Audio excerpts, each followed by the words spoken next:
2024, November 24, Daily Bread, Passage, 1 Kings, chapter 3, verse 16 to 28.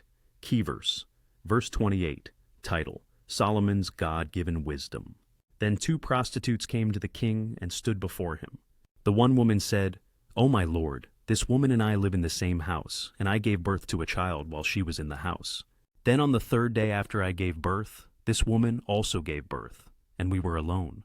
There was no one else with us in the house, only we 2 were in the house. And this woman's son died in the night, because she lay on him. And she arose at midnight and took my son from beside me, while your servant slept, and laid him at her breast, and laid her dead son at my breast. When I rose in the morning to nurse my child, behold, he was dead. But when I looked at him closely in the morning, behold, he was not the child that I had borne. But the other woman said, No, the living child is mine, and the dead child is yours. The first said, No, the dead child is yours, and the living child is mine. Thus they spoke before the king.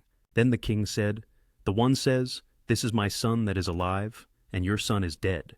And the other says, No, but your son is dead, and my son is the living one. And the king said, Bring me a sword. So a sword was brought before the king.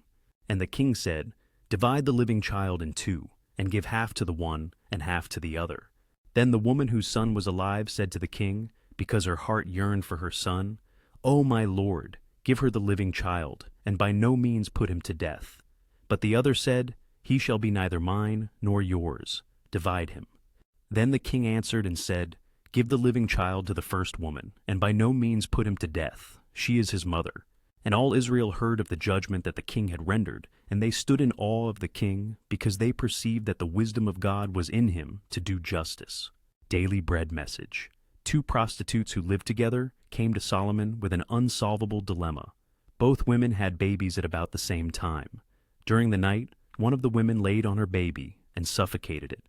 The other woman claimed this woman switched babies with her, claiming that the live baby was hers. Both women lay claim to the live baby. There were no witnesses to the alleged switch. Without modern DNA tests, there was no way to figure out who the live baby's mother was. They expected Solomon to sort it out. Solomon had asked God for discernment to rule his people.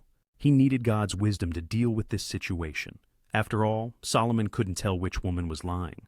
So he ordered someone to bring a sword to cut the baby in 2, giving half to each woman. One woman said, Go ahead. If I can't have him, no one can.